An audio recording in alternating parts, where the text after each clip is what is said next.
for every 0.25 ETH I raise using the platform Mirror. And then when I raise that amount, I write the chapter, and then I mint it as an NFT.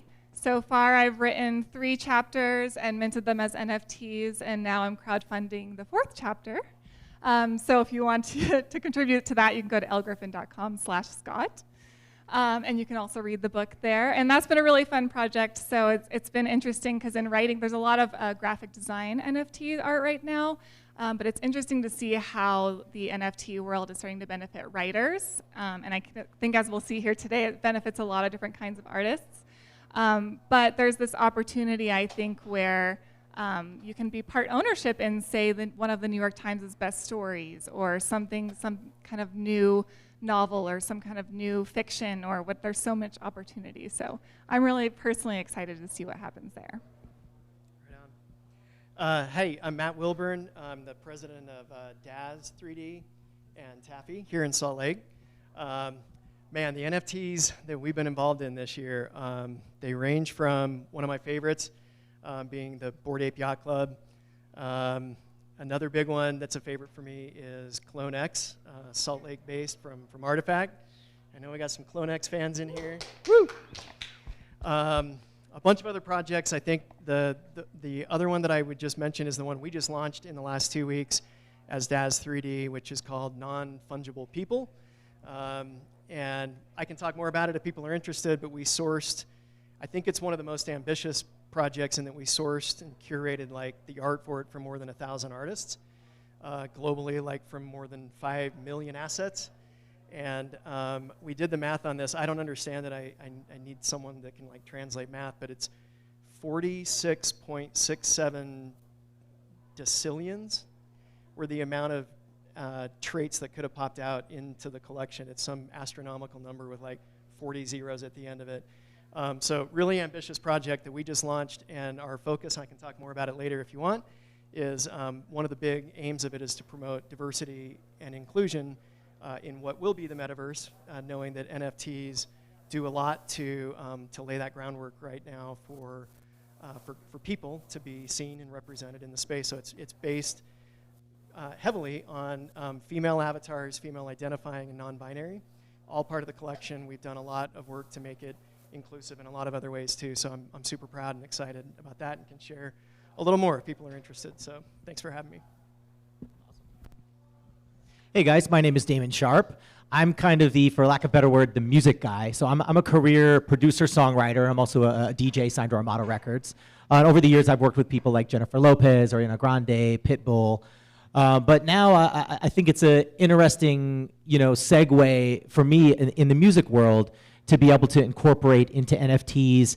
I came in early on. I was fortunate to start super young, and I saw the advent of CDs, and then I saw CDs turn into permanent and temporary downloads. Then I saw them turn into streaming. So now we're arriving at something, an NFT, where we can actually have ownership in something and monetize it, and actually have a lot more ownership than what I was used to previously, early in my career. So we just dropped a project called Tokyo Cyber Hearts. It's myself in partnership with Defintasy, with Michelle Singh, who you're going to hear from later, and an AR company named Realm. And we basically created these hearts that beat to an original song that I created. So we've broken those up into 10,000 NFTs. The original song was about 5 minutes long. So I think the exciting thing here is now you can have ownership in a song that's exclusive, that hasn't been released anywhere else. And for me as a creator, and all of us as creators, to be able to actually have real ownership in something. So I think for a traditional artist, it's been easier. You kind of always owned your piece of art, and you just had an agent who took a percentage. But primarily on the music side, you would have to assign it over to a record label who would take $1 and they would give you a penny out of the dollar. So I think in this space, for me as a musician, coming into this, I'm looking for other people to partner with who have visuals that want music. I think it's a kind of a marriage made in heaven, and it's super exciting. Yeah. So the project's called Tokyo Cyber Hearts, and we're just getting launched. So if you guys can look out for us and help us out, we're in the baby phases, but super excited about it.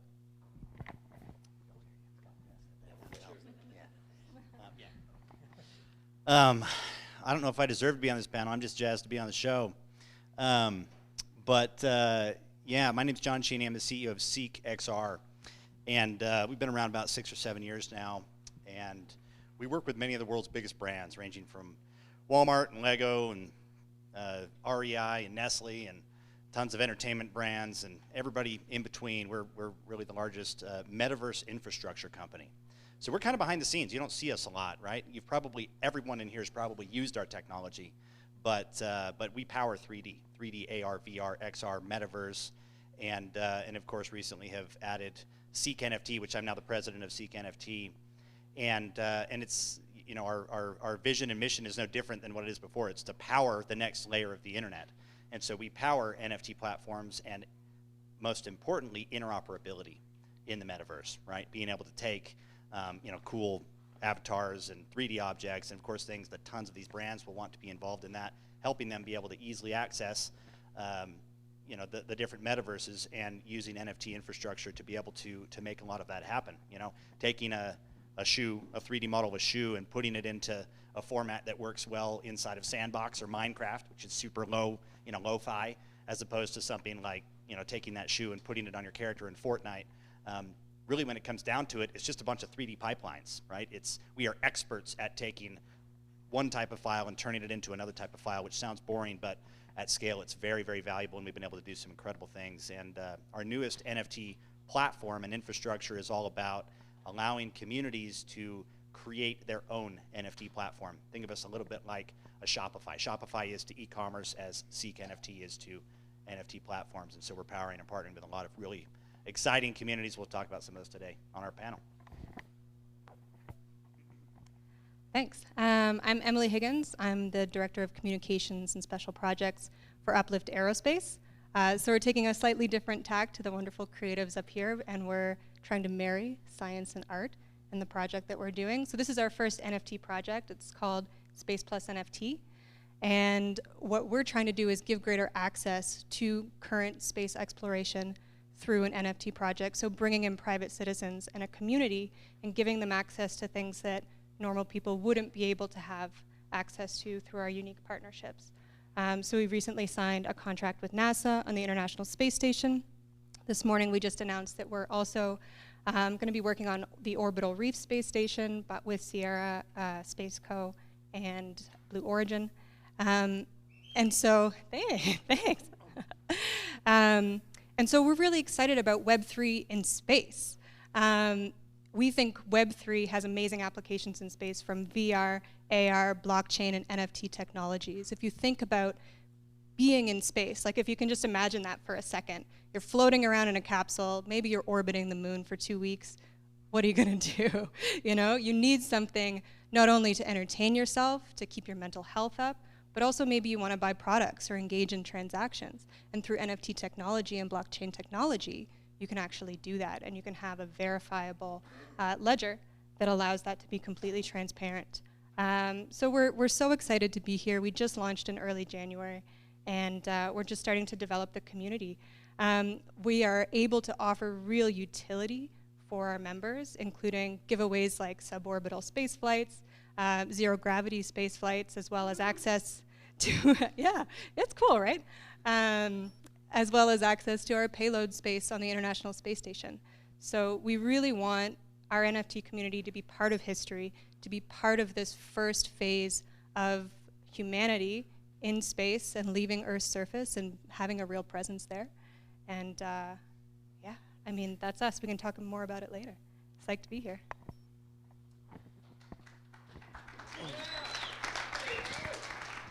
How do you go after the woman who's going to send you to freaking space? That's so cool. My name's Clark Stacy. I'm the CEO of WildWorks. We're a game company headquartered here in Utah. We've been here for 18 years or so. Prior to that, I was one of the principals in a company called Beyond Games, also in games. So I've been in games now 25 some years. Are there any gamers here? Where are my people at?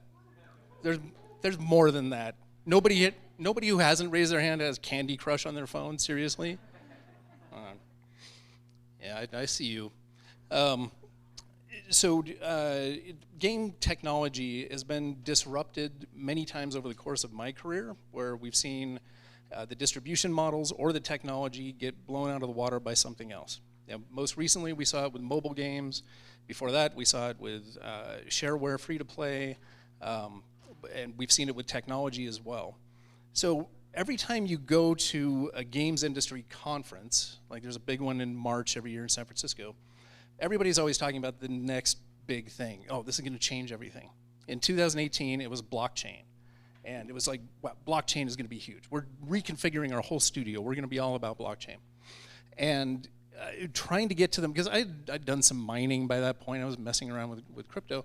Trying to get, what exactly are you going to do? Why is a gamer going to care about this? And as far as I could tell, it was, it was a database that was slow, or it was a way to take money that was expensive. It did not have the potential for mass adoption then. Some things that changed over the course of the last year is smart contract technology became much more widespread. Proof of stake validation networks have made it much more economical and much more environmentally friendly to participate in blockchains. But for a gamer, and for somebody who wants to deliver experiences for gamers, now there's the potential for players to own the content that they're spending all this time investing in, and so much of their personal energy that they put into creating an amazing avatar or creating a game character they've built up for years that they're really attached to. They should be able to own that. In fact, if they want to, they should be able to sell it or put it on a t-shirt. Our new project is called Cinder. I think Dan mentioned it this morning. You can see it at cinder.io, and it is NFT-based avatars that are dropping in February. When they drop, you'll be able to go into the Cinder metaverse that day. Awesome. Thanks, guys. So this is such a cool panel. As you can see, we've got a lot of different sides of the creative spectrum. I'm just curious, how many people here would identify as being creative? Creative? Yeah, okay, so we've got a lot of creative people here.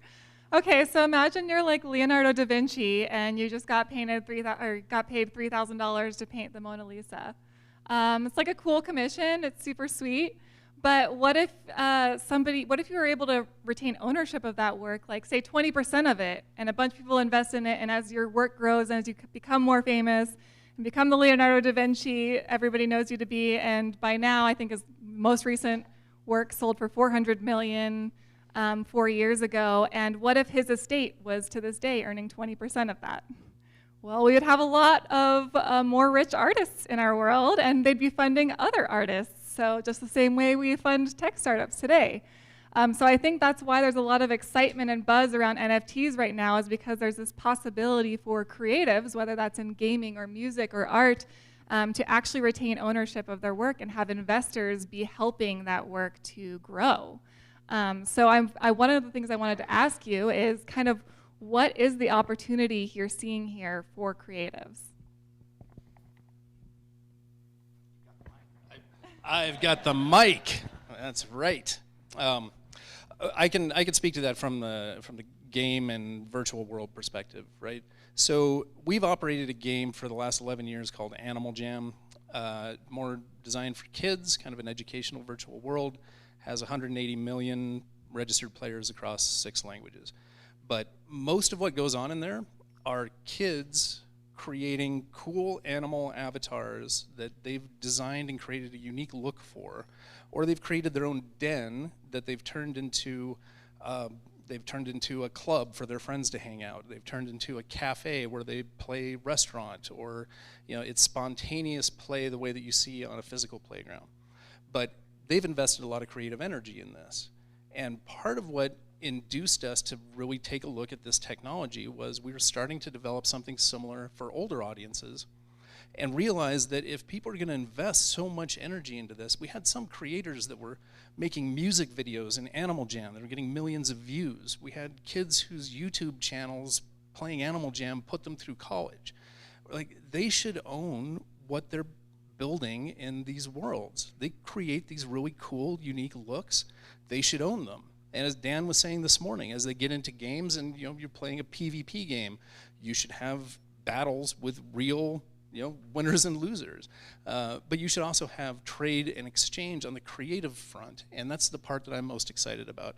Whenever anybody asks me for the elevator pitch for Cinder, it's Etsy meets Burning Man.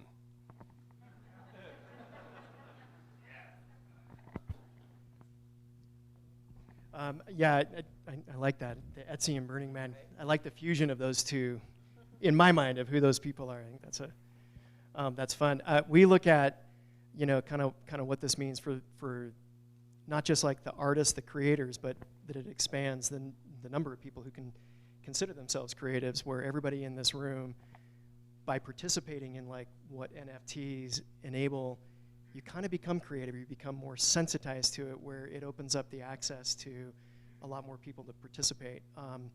Like you bring up the Renaissance, it was like a 300-year period of ideas being exchanged at this like never before seen rate, and it changed philosophy and mathematics, it changed governance, it changed, everything we talked about here today, from like DAOs through decentralized decision making to the economies that blockchain enables. It's got that same kind of vibe, and NFTs are like, in my mind, I'm biased, you get a benefit from all that, but it's also the fun part for most people, the most accessible part of what all of these technologies enable. It makes it something you can participate in by looking at little monkey cartoons, but knowing that you find community in that, and that you've suddenly become part of something zeitgeisty, where otherwise that's not happening. If this technology over the last couple of years hadn't evolved, you wouldn't be able to monetize music as a creator. You might not survive as an artist, but now the number of people that can participate in some way and benefit from just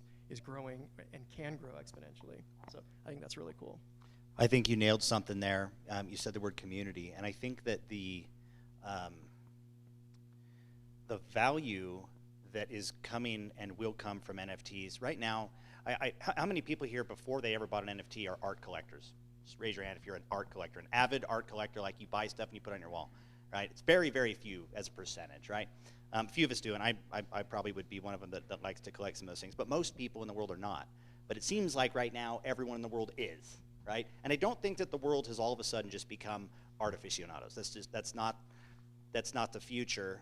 I do believe that maybe this opens up access to art, and I think that will continue to play a relevant role. And people that are really good at art can use NFTs as a great vehicle to push that out, right? Music is amazing, and I'm a musician myself, and so fully behind that and retaining ownership. But think about this for a second. I want to shift everyone's paradigm a little bit about what NFTs can really do. If you take an artist, we'll take DJ Khaled, right? I'm just picking somebody. And you look at his following today. Where is that happening? It's on Facebook, it's on Instagram, it's on Twitter, it's the social platforms, the Web 2.0 platforms, right? And how much of that community does he own? What percent of that community does he own? 0%. Yeah. That is the correct answer. He does not own that community. He is building a community for somebody else. And then when he wants to talk when he wants to talk to his community, what does he have to do? He has to rent that community from the platform. That's insanity, right? What NFTs and these platforms will allow you to do is to say, no, I'm going to build my community and take ownership of my community, and I'm going to let the whole community benefit with me. We'll all win together. Right? Theoretically. Because right now, how are those NFTs shared is still on social platforms. I mean, we still use a Discord server to talk about the Bored Apes, we're still using rented mediums to talk about owned art.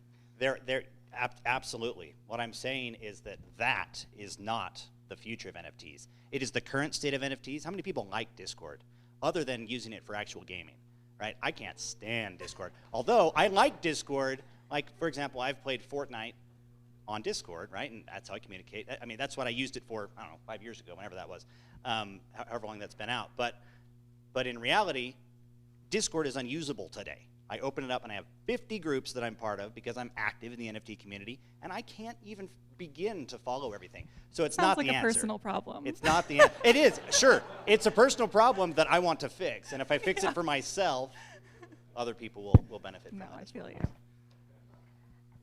Yeah, and let's just blow this up for a second. The power of community within the NFT world is so strong. The culmination of our project, for example, is literally sending a community-led rover mission to the moon.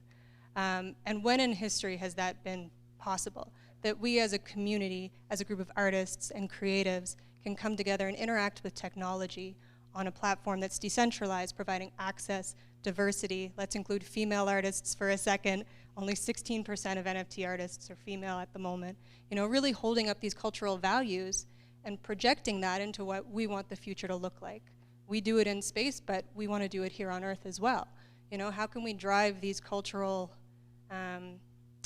you know, values that we have through the power of community? And I think this is one of the most outstanding ways to do that. Where does your community live?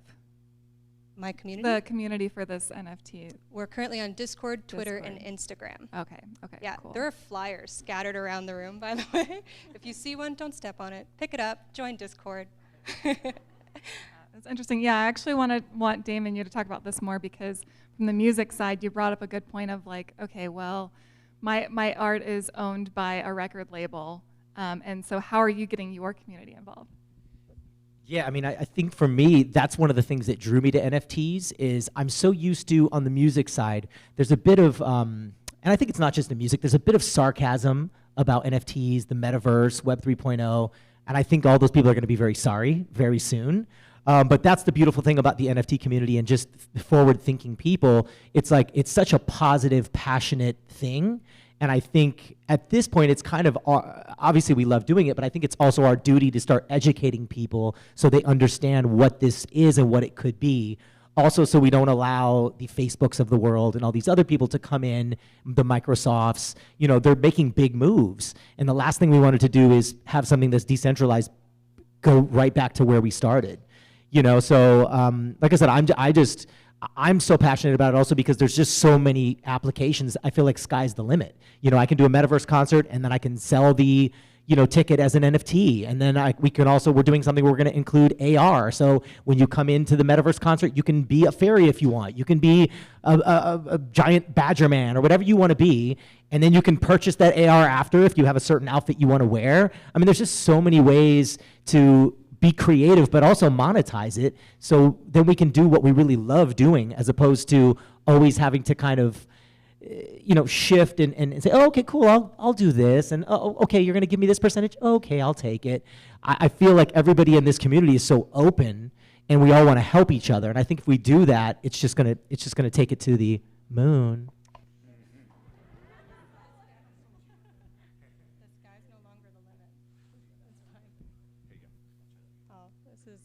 Anticlimactic now. The sky is no longer the limit.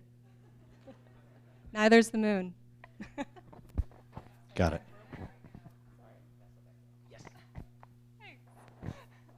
You guys don't have to wait for me to talk. Yeah, I'll just add something talk to what Damon was saying there. We're in the 1997-98 phase of this right now with the web, right? When the criticisms back then were, it's all con men, it's all hucksters, why do you need to put that on the web? Why do you need an encyclopedia on the web when you can just go buy one in the bookstore, right? And, you know, and people are paying millions of dollars for dumb domain names like wine.com, and, you know, it's all fluff and hype and BS.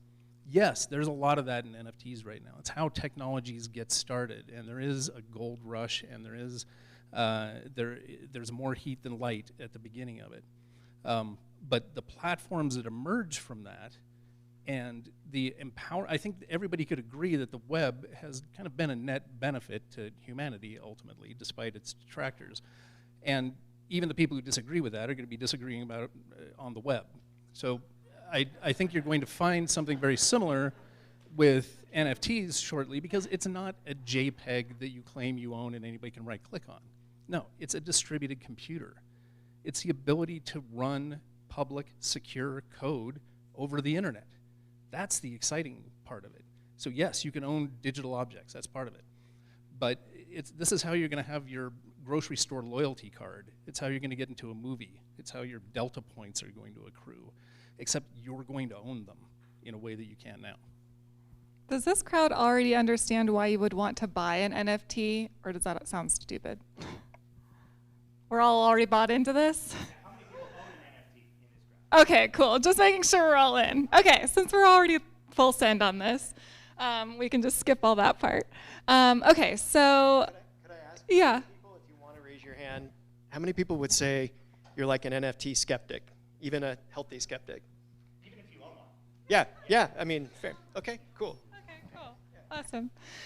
Yeah. I will say, I'm not an NFT skeptic, but I am skeptical if we can maintain the current pricing.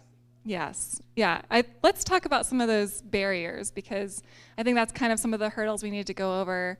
I know even in my project, it was like so much excitement at the beginning. The first 3 chapters were funded, and then because my project was built on the Ethereum network, gas prices shot way up, and suddenly it was like, oh, I would love to invest $500 into Elle's book, but I have to pay a $300 fee to do that. Like, that's not exciting. That doesn't go to the artist at all. That's not an investment in the project. It's just a fee. So that has essentially leveled off my project completely right now. So I think and now I think we're starting to see a lot of art projects that have happened that are built on Ethereum are seeing a similar pattern, kind of waiting for gas prices to go down, or else waiting for platforms to open up on other blockchains. What are you guys kind of seeing in terms of some barriers? I can speak to that because we made a conscious decision not to do this on the Ethereum network with Cinder. Cinder will release on Solana, and subsequently Smart move. Yes, yeah. And for me, I was very much an NFT skeptic previously, and I was familiar with this for a while before going into it. I just hadn't heard a use case that was better than a regular database, right? And I did not see why it was worth the effort that it took to get into it. And I tried crypto games. I tried playing things like Axie Infinity, and I'm like, okay, this is a cow clicker for somebody in the Philippines as a side hustle, right? This is not fun. Nobody's going to play this for fun. So I didn't get it. I didn't see the utility of it until things like Solana. Now you've got something that is faster than the Visa network and has about the same carbon footprint, if not less, than the Visa network, but is more secure, more transparent. You can see what's going on behind it.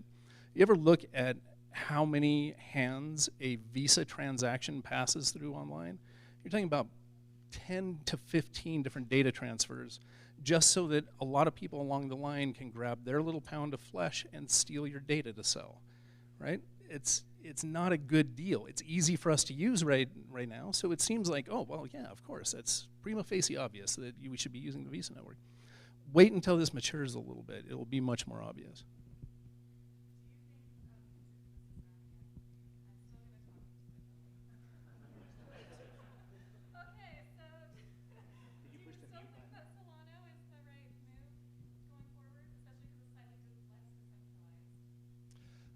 Yeah, I mean, there are pros and cons there. Ultimately, we will have our own level 2 later this year, but to come out on Solana, it accomplishes what we need, absolutely.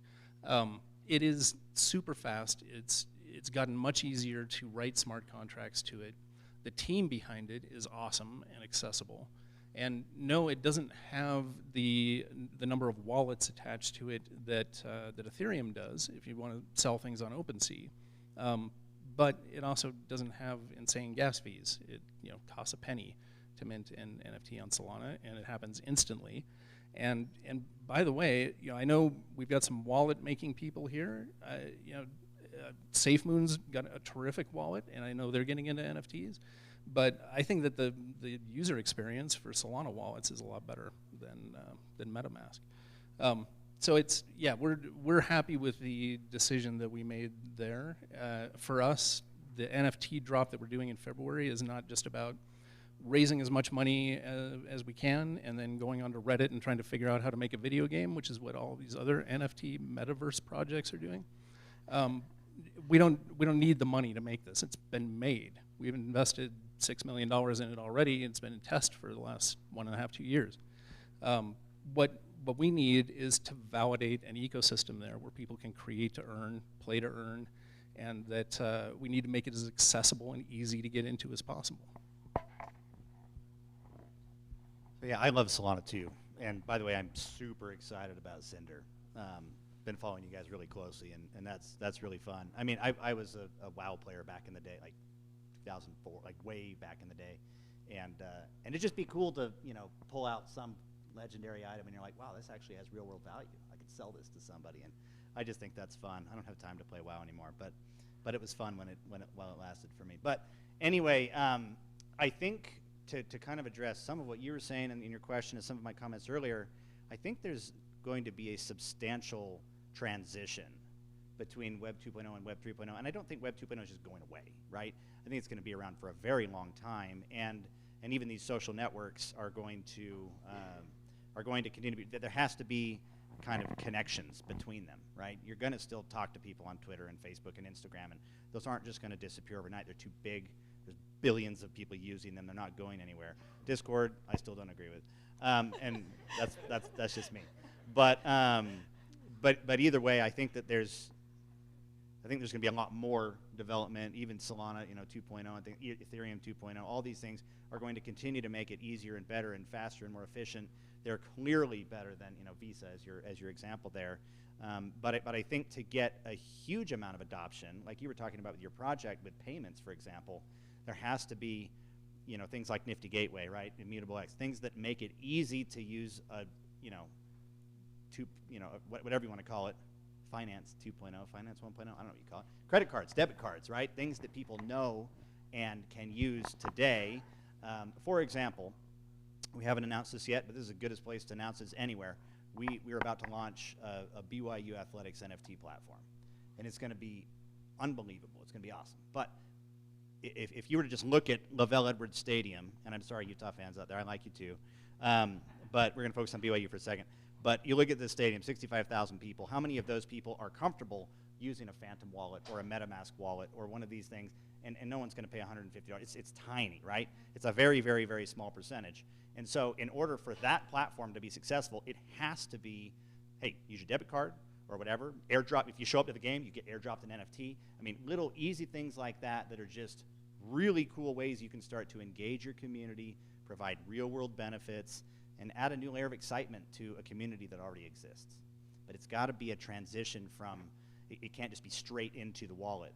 Everyone here can do that, and there's a good-sized market out there that's growing that can handle that. But again, back to like Giddy and everything they're doing, right? And some of these other platforms, they're trying to say, how do we make DeFi super accessible to anybody to just click to stake? You don't have to go on to Pancake Swap and Sushi Swap, and you start to get into those things. The test is, can you tell your dad about it, right? And he like gets it, or your grandpa, and they're just like, oh yeah, I can do that. You start talking about Pancake and Sushi Swap, and they're just like, I'm done. So, anyway. I mean, that's to the point, right? It's early, and everybody right now that is getting involved is the early adopters. As I started seeing all these writers use NFTs, I was like, well, the only way I'm going to understand this is if I actually start doing it and buying some of these NFTs and then selling some of them and minting them myself, and that's the only way I was able to finally even understand what I was doing. So I totally get that it's not easy to use. But once it is, and once you can use one of your, like, a cryptocurrency through Instagram to buy something, which already is starting to happen, then that starts to become more mass adoption, and you get the everyday user as opposed to the tech user. Are any of you guys seeing that already, or are you still just seeing the early tech user? Yeah, it's something that we talked a lot about in the development of our project prior to launching, because we're sort of at this interesting nexus where we have, we really want the traditional space community to engage with our project, but we also really want the NFT community to come on board and get excited about what we're doing. And so the balance for now, until some of these really innovative technologies start being more mainstream, is that we're creating communications tools to teach people how to use what's currently available.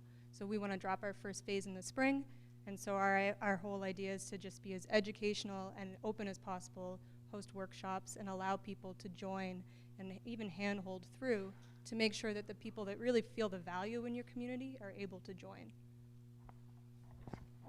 Add something quickly to that, because it's a really good point. What drives mass adoption with something like this is not just having an easy tool that makes it easy for you to drop in there. It's because that's how you access the product that you want. If I'm a fan of Damon Sharp, then I want to get his NFTs. I want to hear his music. If I have to figure out how to do this wallet thing to experience it, that's why I'm going to do it. Yeah, it helps if it's easy. There's less friction there. There's less, you're getting people on board. But it's art and content and functionality and the desirability of the product that's going to drive mass adoption. There are only so many early adopters, right? And there's companies here in this room that are doing a fantastic job of making this much easier to use, much more approachable. But it's the content creators, it's the product creators who are experimenting with new utility that they can give buyers, that they can give their customers through NFTs. That's what's going to make the average person want to do it. Is this on? Yeah. Didn't get trapped that time. You mentioned this feels like it's like 1997, kind of at the stop. I've said that. I've said 1996. My year might be wrong. That's what I tell people. It feels like 1996, like before the internet took off, that most people can't even imagine what you're talking about if you were to start in 1996 and say, the internet's going to change everything. Like Steve Ballmer wasn't a believer in the iPhone. Like no one's going to want to play games on an iPhone. And, only creatives want this, and so we're fine. And so even like the smartest minds didn't have the imagination or the scope of seeing like how much the internet was going to change everything. And I feel that way about all of this technology right now, that on that typical kind of like technology adoption curve, you've probably all seen it, there's like that chasm that you got to cross to go from early majority or to go from like early adopters to early majority. Even the skeptics in the room on NFTs are part of the early majority by virtue of even knowing any of the vocabulary, even the word metaverse, to sit around and have a debate about whether it's real or not or whether it has value or not. You're part of that early crowd, even if you're a skeptic, even a hardcore skeptic. And I think getting that next layer of people that are the early majority that will come on, let alone the laggards and the late majority, you've got to find connections that they relate to, and that can be real world value. We're doing partnerships. Our NFT collection will have a partnership with Champion that we've announced in the real world. Artifact obviously was acquired by Nike. And you start building these bridges for people that are an analog in their real life where you go, there's going to be tangible value that comes from this in a way that I relate to. A lot of people think owning virtual land or skins for games is stupid still. And anybody who owns that land or can even conceive of why you might want to have that, I think is early right now. And it's just a matter of us building those connections to help people bridge like what they consider value, which is IRL stuff right now, to understand the value of that translating, that the more time we all spend on the internet, look at the last year, the more time your interaction with people is virtual. We have people virtually, not with us today, that are here. The more you have that, the more like those connections and owning something that only exists virtually doesn't seem crazy. It seems inevitable. I'm curious if as we approach a more mass adoption model with this, if we'll lose value a little bit in some of these networks. And what I mean by that is I crowdfunded my first novel, and the first $2,000 I raised was from 50 people. With my NFT novel, the first $2,000 I raised was from 3 people. So people were in real money are happy to contribute real money in US dollars, are happy to contribute smaller amounts. You're happy to buy a book for $9 on Amazon. But on Web3, you'll find people who are willing to spend $500 or $1,000 for one chapter. So I think that's because it's coming from early adopters. As we start to see mass appeal, is that going to level off where suddenly it's like, okay, we're not looking at the $500 investors, we're looking back to the $50 investors? I think it has to be open to everybody. You have to have a way to get into a community to buy your music for $1, maybe even for free, right? Now, that NFT, because you got in for free, is never going to be worth anything, right? It's your membership club card, right? It's your library card, gets you in. But there will still be opportunities to do really big things, right? To say, hey, you know what? If you buy this $1,000 NFT, I'm going to sell 100 of them. You're going to own this album with me. You're going to own this percentage, right? And so the one thing that I noticed, and I kind of thought through it in my head, everybody on the stage here, everybody's NFTs has incredible real-world utility, right? Or maybe metaverse utility, game utility. But it's still real utility. It's not just a picture that you're going to display on your Samsung TV that supports NFTs, right? It's not all about the art. The art is the answer sometimes, but the real world utility attached to it is what will maintain value, right? And so maybe with your NFTs, to get people to pay $500, I don't know what you offered for that, right? You're supporting me and whatever, but maybe there's additional, right? Maybe there's you're selling a royalty. Smaller with it, tiers, right? and kind of there's different Kickstarter things. model. Yeah, exactly. You can, exactly. People can run their own Kickstart programs through an NFT platform, and so I think that the $250,000 Bored Ape is there not just because there's a lot of reasons why it's there, but they provide significant real world utility to network with one of the most high net worth groups in the world at the moment. Exactly. Yeah. You're getting the community. Yeah. What else are we kind of are seeing that in the NFT world. As you invest in an NFT, you're becoming an investor. So it's in your best interest to add value to that campaign. How are people doing that in your initial? I mean, how in a song are people buying an NFT and then adding value to your music? Like where does that community come in? Well, I mean, probably the most simplistic answer is shareability, right? Once you own it and you're vested in it, you're going to want to share that and say that you're part of it. So therefore, you're reaching, especially for me as an artist, it's just I'm reaching more people and my network is expanding and growing, and it's creating value for future NFTs and for future music. Okay. So what is a person who buys one of your NFTs doing with it, or Good question. I mean, obviously there's collectability, but then there's also, you can listen to the music and it's somewhere you're not hearing it on Spotify anywhere else. Okay. So therefore someone would have to share it if they want their friend to hear it. You can't go, I'm just going to go to Spotify and hear it. You have to be an owner of the NFT in order to have ownership in that composition.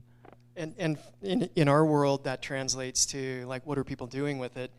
We're providing 3D files. CloneX is providing 3D files where of your NFT. So instead of just having like a static JPEG, you actually have a full body, fully costumed, fully rigged, animatable character. You can take it into Unreal, Unity, into game engines. You can take it into a snap filter, so you can use it in Snap, and its face will be fully articulated and work and be fully rigged. But we're also giving people the commercial rights, and most collections, most NFT collections, or the PFP collections anyway, grant those commercial rights. When you own that particular image, you have full rights to do whatever you want. You can create music, you can create coffee brands, you can do all of these things. And so like the network effects of giving people, instead of retaining and violently protecting IP, you're violently sharing IP, and you're trusting, like, it's risky to give your IP to someone could do something that's a bad reflection on everybody.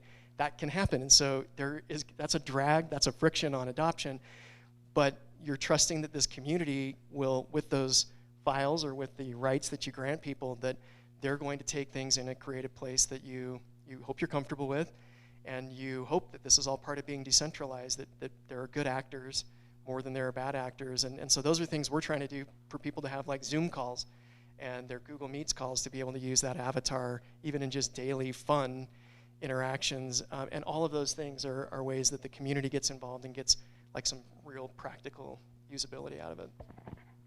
I think to me that's the most fun part about an NFT, is the value that the individual purchaser or user gets to add to it and add to the community. I mean, in the writing world, a lot of, in traditional publishing, people really hate fan fiction because it's like, they're taking my idea and making their own ideas. But like in the Web3 world, that's kind of the point. So like, go for it, make as much fan fiction as you want. We're just adding value to this one core idea that I had, and that's so cool. It's like, it adds the community element, which I think is really awesome.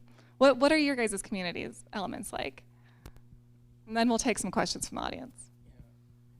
Yeah, to the point of what you were saying about, an owner of an NFT feels compelled to go in and promote it or pump it up for them. That's because most people buying them right now are speculating on them. And their interest in the NFT is not its utility, it's not an intrinsic value, it's, can I buy it for this and then flip it for this? And in order to flip it for this, I need to go out and pump it up on Discord or pump it up on Twitter, and it's all hooey by and large. But they're keying off of some communities that have had real utility, Bored Apes being one of them. and it's demonstrable, and so people see that it's possible. Utility is what everybody in all new NFT projects are talking about right now. And when you read the fine print on what the utility actually is, they don't sound like the projects you're hearing up here. I get actual 3D files. I get to go to freaking space. You know, I get music from an original artist. I get to actually participate in that artist process. The communities that we want to build are people who use the NFTs, that hold on to them. You'll be able to make money with your NFT in Cinder because they're play to earn, create to earn mechanics. But we don't want people just watching the floor price and seeing when they can flip it. We want people who are going to use them and ultimately maybe rent them out or possess them. And yeah, they'll be super cool because they got, you know, the first generation Genesis NFTs from Cinder, and there'll be some of that FOMO Bored Ape stuff around it. But that's not the real point. The real point is to get people in there who are using them and owning them because they have intrinsic value. Yeah, and we kind of follow on that tip as well. We want people to be active members of the community that are, you know, we hope they want to go to space. We hope they enter into a giveaway for a suborbital space flight. But we also are really focused on providing additional opportunities for ROI, so not just flipping your NFT and then saying goodbye and never being part of the community again, but providing additional opportunities to airdrop NFTs or create NFTs together as a community in space, on a lunar rover. Like, that's kind of insane. You know, or be able to have, like, maybe you don't want to go to space. We have met people that are like, no thanks, I don't want to go to space. We don't connect with those people very much. But, you know, if your ticket for your suborbital flight was an NFT that you purchased in the metaverse and you weren't interested in going, you know, you could then sell that. It becomes a revenue opportunity for you. So providing these additional opportunities with an event metaverse setting for you to interact with the most unique experiences that you would not be able to get outside of this community, or the most unique products that, for goodness sakes, have lived on the International Space Station and then come back. Or, you know, if you want to buy an NFT when you're in space and 3D print that product because you're in space and you can't have physical products come with you. You know, these are all things that I know it sounds super forward-thinking and future-looking, but, you know, people are going up monthly as tourists to space now. This is happening now. And so we think there's a real opportunity there to provide ongoing opportunities for investment. Awesome. Yeah. Did you just want to say something? Really quickly, Tulip Mania doesn't last forever, right? And just like Clark's saying down here, you know, speculation has an end, a cliff, and it hurts a lot of people, right? And so anybody that does own NFTs, and I'm right in there with you, you know, just be careful. Make sure you're getting involved with projects that you believe in that long-term utility, right? Where it's going to really provide value, right? Buy that thing because you see real value. If you're buying it because you just have to own that piece of art, that's amazing. The same reason why Picasso has value, right? It is just a piece of art, and that is still valuable. I'm not saying that art is bad in any way. I'm an artist, right? But if the value isn't the art, if you don't like the little, you know, Gary V doodle, then don't buy it because of the doodle. Buy it because it gets you into his conferences for the next 3 years or whatever, right? The real world value has to exist for the project to last long term. I so agree with that. Okay, do we want to open up for some questions? Yeah. Okay, get our Jedi. He's not a Jedi anymore. He's a 90s mom onesie.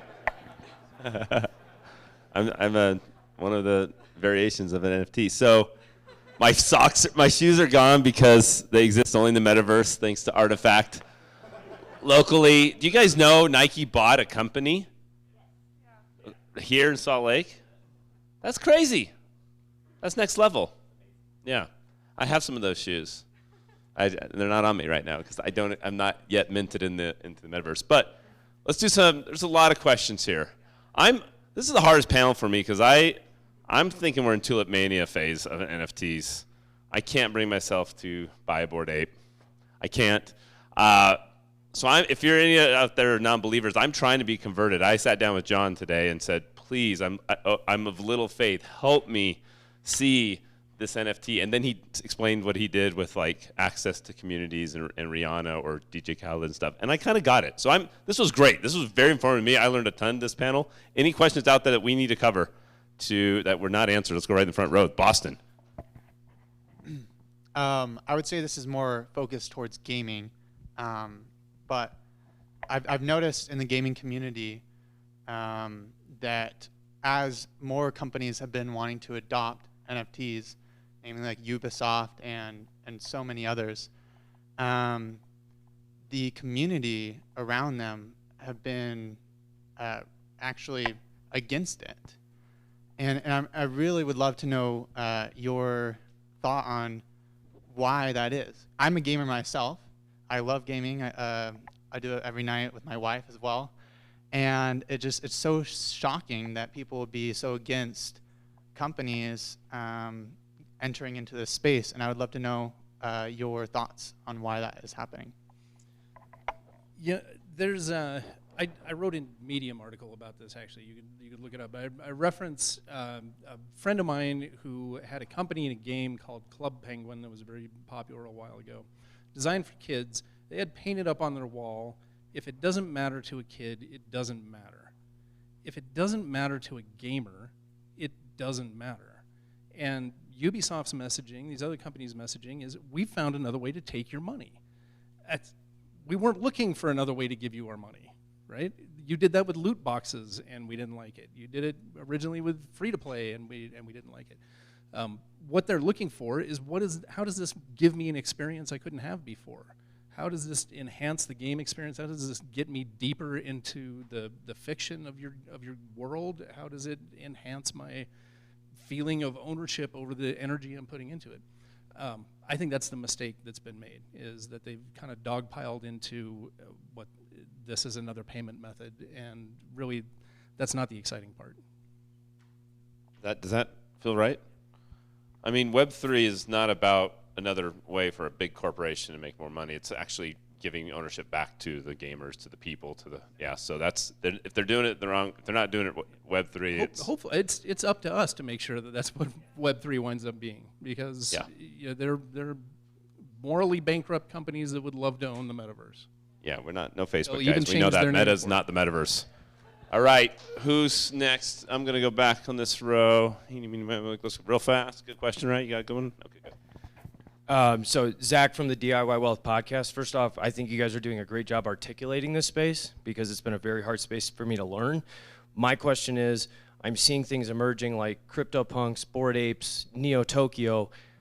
I understand the whole reason we're here is this idea of decentralization and potentially wealth redistribution.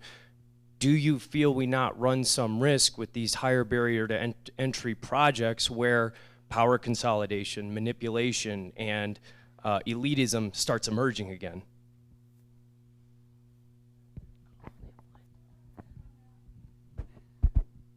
Short answer, it's a great question. Yes, we do run that risk. There isn't an organization or a celebrity in the world that like caps their fan membership at 10,000 or 20,000, and that has those exclusive kind of like barriers to entry. So it is definitely a risk, and I think that's going to play out over the next couple of years. Like, can those collections maintain sort of that the culture and the vibe that resists kind of those power moves and the things that make you scared, rightly, for those things. What my experience has been, I'm not a Bored Ape, I'm a Mutant Ape holder, so I thought, maybe that's going to be like this second tier status within that community, and I found that it wasn't at all. And repeatedly I found like my ability to have an opinion matters to the other people there. Will it always be that way? I don't know. Did I feel welcomed as a, kind of a nobody in that space? Yeah, and I went to an event at the NFT NYC conference, and it brought a lot of celebrities and a lot of tastemakers just mingling with people who were like laying tile and delivering packages all day, and the vibe was really cool. And I loved that, and I've talked a lot about that with people, that's one of the things that appealed to me, is it is kind of an equalizer. When I'm in that room, I have no idea who you are. I have no idea what brought you here, or if you have made millions of dollars, or if you spent the wedding gift you had 3 weeks ago together to do this, but you don't know that, and that was neat to me to feel that there was at least in that moment the vibe was there, and it's important to me to want to protect it, and I hope it is for other people too. It's definitely a risk for the collections that don't do that. Yeah, I think this is a big risk because even personally, I really wanted to purchase a loot NFT, and I couldn't afford it. So what I did instead was I joined the loot community, and I became a writer for the loot community, where I was actually getting paid in loot and the various tokens involved in that project. But what I ended up founding, I ended up leaving the DAO like 6 months into it because I found that it was very much a like power dynamic among those who owned the most loot and thus had a ton of money and wanted to like kind of dictate how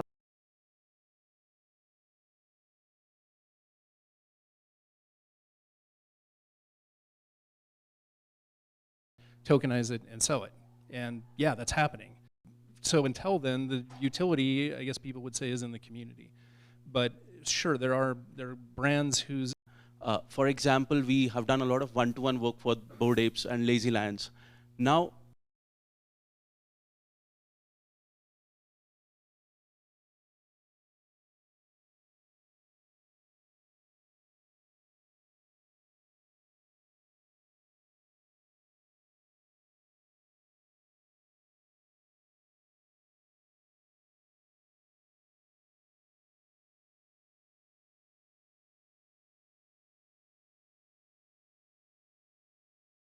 you know, all day. I wouldn't set out to, you know. a friend of mine who had a, you know, their Card gets you in.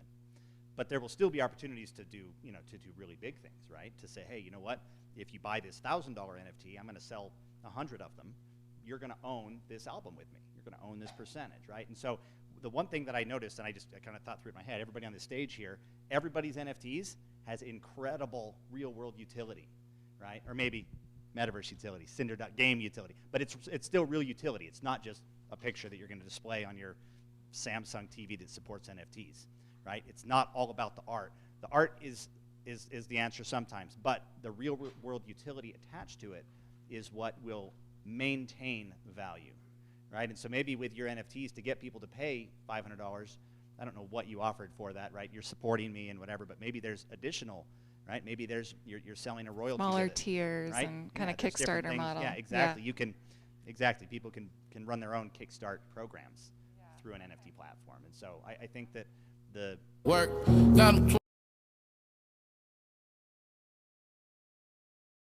Does Jib really go if he wasn't right here? And Project, like Tastemakers just mingling